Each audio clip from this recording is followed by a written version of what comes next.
మనతో పాటు BRS party Gajwel incharge Onteru Pratap Reddy ఉన్నారు. ఎట్లా సాగుతుంది ఈ బంద్కి సంబంధించి? ప్రజలు ఎట్లా సహకరిస్తున్నారా, లేకపోతే ప్రజల నుంచి ఏమైనా వ్యతిరేకత ఉందా?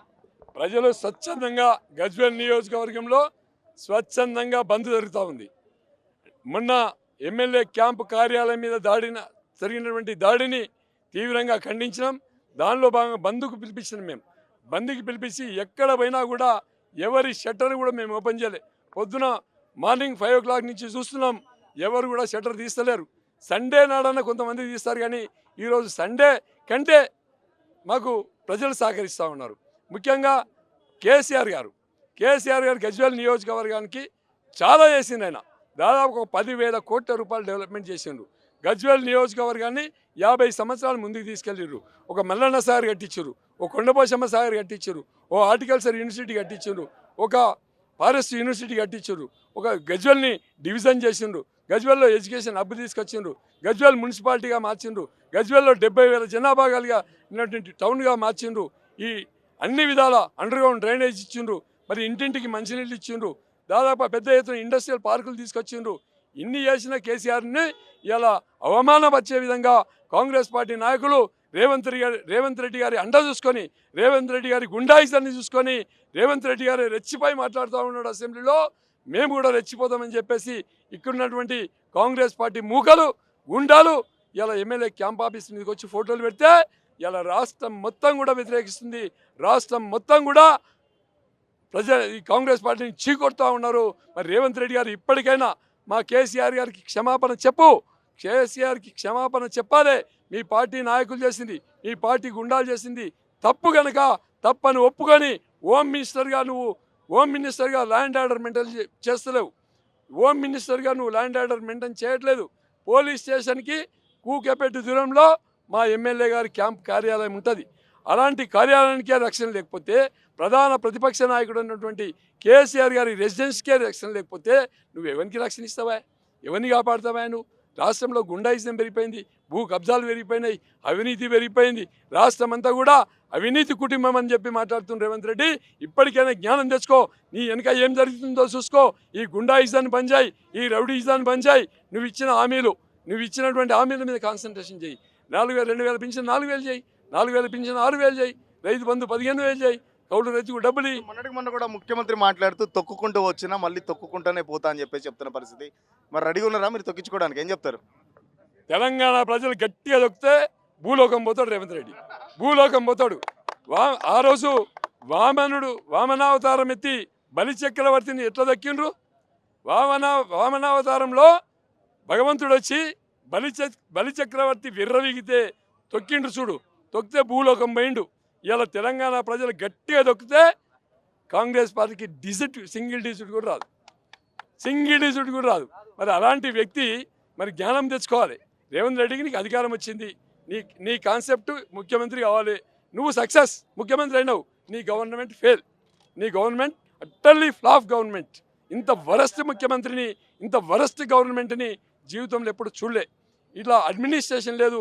నీకు ఐఏఎస్లు వినరు, ఐపీఎస్లు వినరు, నీ మంత్రులు వినరు, నువ్వంతా కూడా చెత్త గవర్నమెంట్ అని చెప్పి సందర్భంగా తెలియజేస్తా ఉన్నాం. వచ్చే 5 ఏళ్ళు కూడా ఆయనే ముఖ్యమంత్రి ఉంటాడని చెప్పేసి చెప్తున్నారు. 15 ఏళ్ళు కూడా ఇంకా కాంగ్రెస్ పార్టీ అధికారం ఉంటుందని చెప్పేసి పిసిసి ప్రెసిడెంట్ మహేష్ కుమార్ కూడా చెప్తున్నారు. మీరేమో వచ్చేసరికి మేమే వస్తున్నామని చెప్పి మీరు చెప్తున్నారు. అది వాళ్ళు కంటున్న కళలవి, వాళ్ళు చేస్తున్న గుండాయిజం, అది వాళ్ళ కళలన్నీ కూడా అడియాసలే. ఓపెన్గా ఇవాళ కూడా చెప్తున్నాను, రేపు ఫ్యూచర్లో ఎప్పుడు ఎలక్షన్ వచ్చినా బీఆర్ఎస్ పార్టీ బంపర్ మెజార్టీతో మళ్ళీ కేసీఆర్ ముఖ్యమంత్రి అవుతాడు, మళ్ళీ కేసీఆర్ ముందుకే పోతాడు. మళ్ళీ ఈ రాష్ట్రం బాగుపడాలంటే, ఈ రాష్ట్రంలో పెండింగ్ ప్రాజెక్టులన్నీ పూర్తి కావాలంటే, ఈ రాష్ట్రము అభివృద్ధి జరగాలంటే, ఈ రాష్ట్రంలో ఎడ్యుకేషన్ ఇన్స్టిట్యూట్స్ కానీ, అదేవిధంగా ఇరిగేషన్ కానీ, ట్రాన్స్పోర్టేషన్ కానీ, హెల్త్ కానీ, సాఫ్ట్వేర్ కానీ హైదరాబాద్ ఇంటర్నేషనల్ మార్కెట్లో ఉండాలంటే మళ్ళీ కేసీఆర్ గారు ముఖ్యమంత్రి అవుతుండ్రు. తప్పకుండా ఈ రాష్ట్రాన్ని మళ్ళీ బ్రహ్మాండంగా ముందుకు తీసుకెళ్లే రోజు దగ్గరలో ఉందని చెప్పి సందర్భంగా. మీరేమో 10 ఏళ్ళు కేసీఆర్ చేసిన అభివృద్ధి చెప్తున్నారు. ఓకే, వాళ్ళు ఏమంటున్నారు? ఎమ్మెల్యేగా మాకు ఇక్కడ అందుబాటులో ఉండలేడు, మా నియోజకవర్గం సంబంధించిన అంశాలు అసెంబ్లీలో మాట్లాడతారని చెప్పేసి కాంగ్రెస్ పార్టీ లోకల్ లీడర్స్ చెప్తున్నారు. ఏం చెప్తారు మరి? అందుబాటులో ఉన్నటువంటి ఎమ్మెల్యేలకు మీ కాంగ్రెస్ పార్టీ నాయకులు చెప్తున్నారు. మన మహబూబ్నగర్ ఎమ్మెల్యే వినోద్ రెడ్డి గారు ఏమని చెప్పిండ్రు? వినోద్ గారు ఏం చెప్పిండ్రు? మాకు డబ్బులు లేవు, మేము గ్రామాలకు పోయే పరిస్థితి లేదు, మేము గ్రామాలలో తిరిగే పరిస్థితి లేదని చెప్పి వినోద్ గారు చెప్పిండ్రు. కోమటిరెడ్డి గారు అని చెప్పిండ్రు, కోమటిరెడ్డి రాజగోపాల్ రెడ్డి అని చెప్పిండు. ఆయన కూడా అదే చెప్పిండు, మాకు డబ్బులు లేకపోతే మేము తిరిగే పరిస్థితి లేదు, ముఖ్యమంత్రి కాన్స్టెన్సీ బాగుంటుంది, ఉత్తమ్ కుమార్ రెడ్డి కాన్స్టెన్సీ బాగుంటుంది, ఇంకెవరైనా దామోదర రాజనరసింహ బాగుంటుంది, బట్ మా ఎమ్మెల్యేలంతా కూడా మంట కలిసిపోతున్నాం, నాశనం అయిపోతున్నాం, మేము ఊళ్ళలో తిరిగే పరిస్థితి లేదని చెప్పారు. మన ప్రజాపాలనలో 99 రోజులు పెట్టుకున్నారు గ్రామ సభలలో ఒక ఎమ్మెల్యే ఓలే, గ్రామ సభలలో ఒక ఎమ్మెల్యే ఓలే, ఒక ఎంపీ ఓలే, ఓ ముఖ్యమంత్రి ఓలే, ఓ మంత్రి ఓలే. ప్రజలు తన్ని రెడీ ఉన్నారు. గ్రామాలలో ఇవ్వమని చెప్పు, దమ్ముంటే ముఖ్యమంత్రి గారిని గ్రామాలకు వచ్చి ప్రజాసభ పెట్టమని చెప్పు, సెక్యూరిటీ లేకుండా రేవంత్ రెడ్డిని గ్రామకి రమ్మని చెప్పు. అప్పుడు ప్రజలు ఎంతో స్నేహిస్తారు, ప్రజల యొక్క విలువ ఎంతో తెలుస్తుంది. ఫైనల్గా చెప్పండి, గతంలో కూడా సిద్దిపేటకు సంబంధించి హరీష్ రావు క్యాంప్ కార్యాలపై కూడా దాడి చేశారు. ఇవాళ చూస్తేనేమో కేసీఆర్ మీద చూశారు. మళ్ళీ కంటిన్యూగా ఈ దాడులు కొనసాగుతారు అనుకుంటే, ఒకవేళ దాడులు కనుక వేస్తే మీ రియాక్షన్ ఎట్లా ఉండబోతుంది? మళ్ళీ కనుక దాడి చేయరు, ఎందుకంటే ఇవాళ రియాక్షన్ చూసింది. ఇవాళ ప్రజాస్వామ్యబద్ధంగా మేము చేస్తున్నాం, చట్టాన్ని చేతుల్లోకి తీసుకుంటలే, మేము చట్టానికి లోబడి పనిచేస్తున్నాం. ఇలా ప్రజల యొక్క నిరసన చెప్తే వాళ్ళకి చెప్పుతో కొట్టినట్టే లెక్క. ప్రజల గంజాల బంధు సక్సెస్ అయిందంటే కాంగ్రెస్ పార్టీ గుండాలని చెప్పుతో సన్మానం చేసినట్టుగానే భావిస్తాం. ఖచ్చితంగా చెప్తున్న పరిస్థితి ఏంటంటే, మళ్ళీ కనుక దాడులు చేస్తే మాత్రం మా యాక్షన్కు రియాక్షన్ ఇంకా తీవ్రంగా ఉంటుంది. కేవలం మేము చట్ట పరిధిలో పనిచేస్తున్నామని చెప్పేసి కాంగ్రెస్ గుండాలాగా మేము వివరించమని చేసి చెప్తున్న పరిస్థితి. ఎందుకంటే గజ్వేల్లో సంబంధించి గత 10 ఏళ్ళుగా ముఖ్యమంత్రి కేసీఆర్ చేసిన అభివృద్ధి చేస్తే మొత్తం గజ్వేల్ ప్రజలందరికీ అర్థమవుతుంది. గజ్వేల్ ప్రజలకు సంబంధించి చాలా స్వచ్ఛందంగా పొద్దునుంచి బంద్ అయితే పాటిస్తలేరు, బంద్ పాటిస్తున్నారు. ఎక్కడా కూడా మేము ఎవరిని కూడా దౌర్జన్యం చేయట్లేదు, ఎవరిని కూడా బలవంతం చేయట్లేదు. ప్రజలు చాలా స్వచ్ఛందంగా బంద్ అయితే పాటిస్తున్నారని చెప్పి చెప్తున్న పరిస్థితి చూస్తున్నారు కదా. ప్రజ్ఞాపూర్ చౌరస్తాలో పెద్ద ఎత్తున బీఆర్ఎస్ పార్టీకి సంబంధించిన కార్యకర్తలు కేసీఆర్ నాయకత్వం వర్ధిల్లాలి, ఖచ్చితంగా ఇంకొకసారి దాడులు జరిగితే మాత్రం ఊరుకునేది లేదని చెప్పేసి కూడా చెప్తున్న పరిస్థితి. మనతో పాటు కొంతమంది కార్యకర్తలు ఉన్నారు. అన్న, ఎట్లా వస్తున్నారు దాడికి, ఏం చెప్తారు? కేసీఆర్ గజ్వేల్ గడ్డ అనేది కేసీఆర్ గడ్డ. క్యాంప్ ఆఫీస్ మీద దాడి, గుండాల దాడి, అది పిరికి పందల చర్య, అది ఖచ్చితంగా దాన్ని తీవ్రంగా ఖండిస్తున్నాం. ఒక తెలంగాణ తెచ్చిన వ్యక్తి మీద, కేసీఆర్ గారి మీద ఒక క్యాంప్ ఆఫీస్ మీద దాడి చేయడం అనేది పట్ట పగలు గుండాలు తాగొచ్చి చేసినట్టు ఇది తీవ్రంగా ఖండిస్తున్నాం. ఇటువంటిది ప్రజాస్వామ్యంలో చాలా బాధాకరమైన విషయం. ఇటువంటి సంఘటనలు మరొకసారి పునరావృతమైతే మాత్రం ఖచ్చితంగా కాంగ్రెస్ గుండాలకు బుద్ధి చెప్పే రోజులు తప్పకుండా వస్తాయి. క్యాంపు కార్యాలయం దాదాపు ఒక 500 మీటర్ల పరిధిలోనే పోలీస్ స్టేషన్ కూడా ఉన్నది. ఎందుకు అసలు ఆ రోజు పోలీసులకు ముందస్తు సమాచారం ఉందా, లేకపోతే తెలియదా? ఎందుకు ఆ రోజు మరి ఏమేమి జరిగినట్టు? సార్, పోలీసు వాళ్ళు ఇప్పుడున్న ప్రభుత్వంలో పోలీస్ సిబ్బంది, పోలీస్ డిపార్ట్మెంట్ కూడా కాంగ్రెస్కి ఒత్తాసు పలుకుతుంది సార్. మేమేం చెప్పంటాము మా బాధ. 500 మీటర్లు కాదు సార్, 200 మీటర్లు ఉంటుంది. గౌరవ కేసీఆర్ కార్యాలయానికి పోలీస్ స్టేషన్ 200 మీటర్లు ఉంటుంది. వాళ్ళు కాంగ్రెస్ మూకలు ధర్నా చేసుకుంటూ, ర్యాలీ చేసుకుంటూ కార్యాలయానికి దౌర్జన్యానికి వస్తున్నప్పుడు కూడా పోలీసు వాళ్ళు కూడా పక్కల పుంటే నడిచిర్రు. మరి వాళ్ళకి ఇంటిమేషన్ ఉంది, ఇంటెలిజెన్స్ ఉన్నది. ఇంటెలిజెన్స్ ఏం చేస్తుంది? మరి వాళ్ళ ర్యాలీ తీసుకుంటే, కాంగ్రెస్ మూకలు ర్యాలీ తీసుకుంటే కార్యాలయం పైకి వచ్చినప్పుడు పోలీసులు వాళ్ళకి పత్తాసు పలుకుంటే పక్కల పని నడుచుకుంటూ వస్తారు. కావాలంటే వీడియోస్ ఉన్నాయి, ఫొటోస్ ఉన్నాయి, మీరు చూసుకోండి. మరి అలాంటి దౌర్జన్యం జరుగుతున్నప్పుడు కూడా పోలీసు కళ్ళు మూసుకొని చేతులు కట్టుకొని ఉంటుందంటే మరి ప్రభుత్వం ఎటు పోతుంది, మరి పోలీసు వ్యవస్థ ఎటు పోతుందో ఒకసారి మీరే అర్థం చేసుకోవాలి. దీన్ని బట్టి వాళ్ళు మేము గుండాగిరి చేస్తాం, మేము రౌడీజం చేస్తాం, మేము ఏదో చేస్తాం, ఏమో సాధిస్తామని చెప్పేసి వాళ్ళు మా కేసీఆర్ సార్ను చిట్కలేసుకుంటా మాట్లాడుతున్నారు. మన అంశారెడ్డి ఆ అమ్మాయి కేసీఆర్ మీద చిట్కలేసుకుంటా మాట్లాడుతుంది. కేసీఆర్ వయసు ఎక్కడ, ఈమె వయసు ఎక్కడ? కేసీఆర్ ఒక మహోన్నతమైన మహాశక్తి, తెలంగాణ సాధించేటువంటి జాతిపిత, తెలంగాణ జాతిపిత. మరి అలాంటి వ్యక్తి మీద కేసీఆర్ అని చిట్కలేస్తుంది.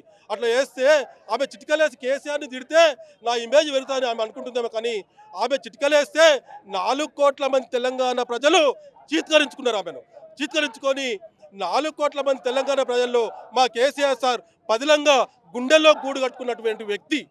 ఆ రోజు హనుమంతుడు రాముడు ఎక్కడుంటే చీర్చి చాతిని చూపిస్తే రాముడు ఒక్కడే కనబడ్డాడు.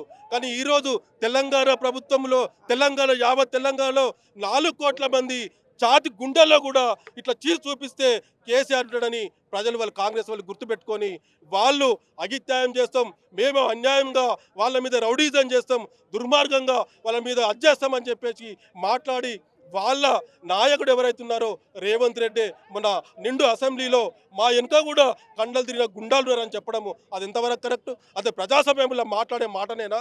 ఒక ఉన్నతమైన స్థానంలో ఉన్నటువంటి మరి రేవంత్ రెడ్డి మా వెనుక గుండాలు ఉన్నారంటే మరి మామూలు మీ కార్యకర్తలు రెచ్చిపోరా? ఒక మెసేజ్ ఇవ్వండి. నువ్వు తెలంగాణకు ఏం మెసేజ్ ఇస్తున్నావు? అసెంబ్లీ నుంచి ఎలాంటి మెసేజ్ ఇస్తున్నావు? మరి అలాంటి మాటలు మాట్లాడడము అప్రజాస్వామికము, అది గుండాయిజము, రౌడీయిజము. మీరు అనుకుంటుండటంతో గజ్వేల్ గడ్డ మేమేమో చేస్తామని గజ్వేల్ గడ్డ మీద మున్సిపాలిటీ 2 మున్సిపాలిటీల్లో బీఆర్ఆర్ జెండా ఎగిరింది. సర్పంచ్లు గెలుచుకున్నాం, కౌన్సిలర్లు గెలుచుకున్నాం, మేము మున్సిపాలిటీ చైర్మన్ కూడా మేము గెలుచుకున్నాం. ఇప్పటికైనా రేపు ఎప్పటికైనా గజ్వేల్ గడ్డ కేసీఆర్ అడ్డ ఎప్పుడైనా లేకపోతే రేవంత్ రెడ్డి కేసీఆర్ మీద కామెంట్స్ ఎట్లా అనిపిస్తుంది? చూస్తున్నారు కదా, ఫామ్ హౌస్కే పరిమితం చేసిన చాలా వరకు కేసీఆర్ మీద మాట్లాడుతుండగా ఏమనిపిస్తుంది? ఒక గజ్వేల్కి సంబంధించిన బీఆర్ఎస్ పార్టీ కార్యకర్త ఏమనిపిస్తుంది మీకు? సార్ ఒకటి వినండి సార్, మా నాయకుడు కేసీఆర్ ఎవరైతే ఉన్నారో అతను గజ్వేల్ నియోజకవర్గంలోనే ఉంటున్నాడు. ఆయన ఉన్నటువంటి వ్యవసాయ క్షేత్రం ఏదైతే ఉందో గజ్వేల్ నియోజకవర్గం లోబడి ప్రిన్సెస్లోనే ఉంది. వాళ్ళకి తెలియక, వాళ్ళకి తెలుసుడు మాటలు తెలియక వాళ్ళు ఎక్కడో ఉండంటుంది తప్ప మీరు తెలుసుకోండి. కావాలంటే మీరు మీ తొలి వెలుగు టీవీ ద్వారా కూడా తెలుసుకోండి. మన కేసీఆర్ సారు వ్యవసాయ క్షేత్రం ఎక్కడుంది? గజ్వేల్ నియోజకవర్గంలో ఉంది. మరి గజ్వేల్ నియోజకవర్గం సార్ గజ్వేల్ ఉన్నట్టా కాదా? మరి గజ్వేల్ ఎక్కడో పోయిండని వాళ్ళు ప్రభావాల వాళ్ళకి ప్రజలను మోసం చేస్తామని చూస్తే ప్రజలు ఊరుకోరు. 2 లక్షల మంది కేసీఆర్ సైన్యం గజ్వేల్లో రెడీగా ఉంది. మీరు ఇలాంటి పనులు, దౌర్జన్య పనులు, ఈ గుండాల పనులు చేస్తే మా 2 లక్షల మంది ఈ గజ్వేల్లో ఒక్క చిటికేస్తే కూడా మీ కాంగ్రెస్ వాళ్ళు రోడ్ల మీద తిరగకుండా అవుతారని కూడా నేను మీ తొలి వెలుగు టీవీ ద్వారా నేను ప్రజలకు తెలియజేసుకుంటున్నాను. గతంలో కూడా మా ఎమ్మెల్యే కనబట్లేదని చెప్పేసి ఇక్కడ పెద్ద ఎత్తున నర్సారెడ్డి ఆధ్వర్యంలో కానీ లేకపోతే ఆంక్షరెడ్డి ఆధ్వర్యంలో కూడా ప్రోగ్రామ్ చేశారు. ఇప్పుడు చూస్తే డైరెక్ట్ క్యాంప్ ఆఫీస్ మీద దాడి చేసిన పరిస్థితి ఎట్లా అనిపిస్తుంది? ఏం చెప్తారు మరి? చూడండి, వాళ్ళు చేసే పనులు ఒక పిరికి పంద పనులు. వాళ్ళు చేస్తుంటే ఏదో చిన్నపిల్లలు చేసినట్టు అనిపిస్తున్నది.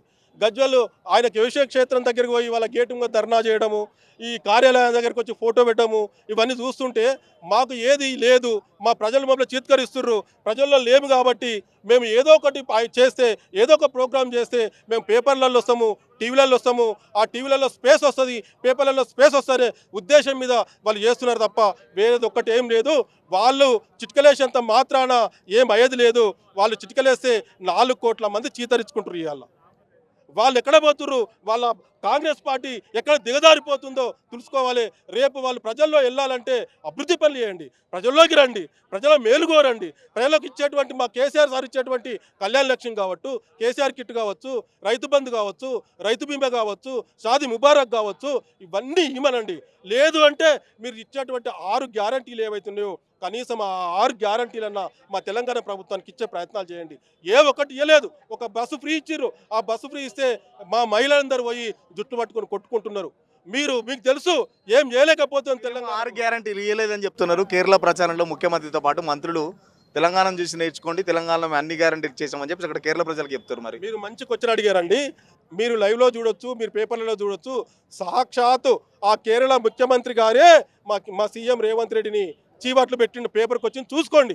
మీ తెలంగాణ నువ్వు చేసింది ఏం లేదు, పడగొట్టింది ఏం లేదు, అక్కడ అంతా ఏం చేసింది ఏం లేదు. ఇక్కడికి వచ్చి నువ్వు పొంకరాలు కొడుతున్నావు అని చెప్పేసి 6 గ్యారంటీలు కూడా లేదు, 6 పనులు కూడా వేయలేదు నువ్వు తెలంగాణలో. ఇక్కడికి వచ్చి నువ్వు ఏదో చెప్తున్నావు అని చెప్పేసి మేము నమ్మబోమని చెప్పేసి సాక్షాత్తు ఆ కేరళ ముఖ్యమంత్రి గారే మా ముఖ్యమంత్రి రేవంత్ రెడ్డి గారిని చీవాట్లు పెట్టినటువంటి పేపర్లు, టీవీలు, లైవ్లు మీరు చూసుకోవచ్చు.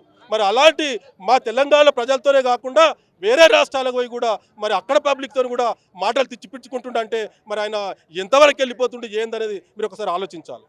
ఖచ్చితంగా ఇంత కార్యకర్తలు ఇంకా పెద్ద ఎత్తున అయితే హాజరైన పరిస్థితి. సో ఇంకొకసారి దాడులు జరిగితే మాత్రం ఎట్టి పరిస్థితుల్లో ఊకము. ఏదైతే 6 గ్యారంటీలు ఇచ్చారో, హామీలు ఇచ్చారో దానికి సంబంధించి అమలు చేయడం చేతగాక కేవలం దౌర్జన్యాలకు పాల్పడుతున్నారని చెప్పి చెప్తున్న పరిస్థితి. మనతో పాటు కొంతమంది స్థానిక కౌన్సిలర్లు కూడా ఉన్నారు. ఎట్లా వస్తున్నారు దాడికి సంబంధించి ఏం చెప్తారు? మాట్లాడుతూ ఉంటే ఆకాంక్ష రెడ్డి గారు మాట్లాడుతూ ఉంటే మాకు నవ్వొస్తూ ఉన్నది. చిట్కలేస్తూ పేరుకు ముందు అయ్యే కేసీఆర్ అనుకుంటూ మాట్లాడుతూ చేస్తూ ఉన్న దాడిని మేము తీవ్రంగా ఖండిస్తూ, అలాగే ఈరోజు చూస్తూ ఉంటే కూడా గజ్వేల్ డెవలప్మెంట్ చేసిన దానికి ఎవరయ్యా అంటే కేసీఆర్ గారు వచ్చిన తర్వాతనే ఒక 50 సంవత్సరాల ముందు తీసుకెళ్ళినటువంటి అందరూ చూస్తే తెలిసిన విషయమే.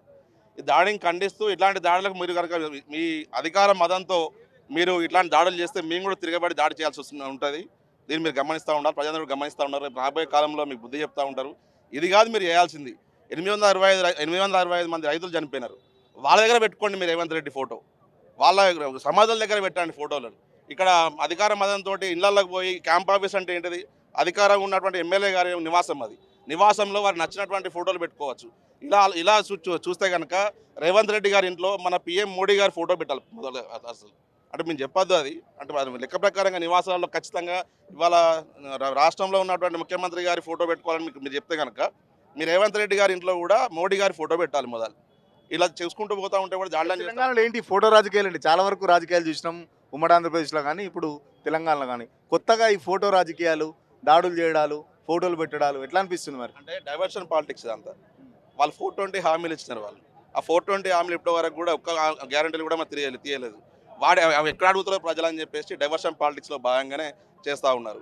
ఈరోజు వాళ్ళు చేసింది ఏం లేదు, ఏం చేస్తున్నారా బాబు అడిగి ప్రజలు అడుగుతారని చెప్పేసి అడుగుతారని చెప్పేసి దాన్ని డైవర్షన్ చేయడం కోసం వీళ్ళు ఫోటో రాజకీయాలు చేస్తూ ఉన్నారు. ఈ ఫోటో రాజకీయం బంద్ చేసి, అరే నాయన మీరు రైతు బంధు, రైతు బీమా, యూరియాకి సంబంధించి ఏదో ఓటీపీ అని పెట్టిరేంద్రా నాయన, మీరు అసలు యూరియాలు తీసుకొచ్చి పెట్టండి మొదలుగా.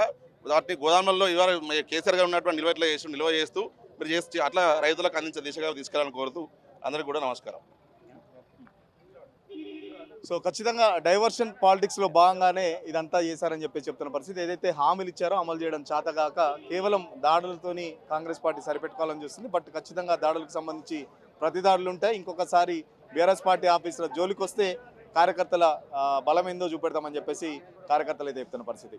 అసలైన తొలి వెలుగు. ఫాలో వాట్సాప్ @తొలి వెలుగు official.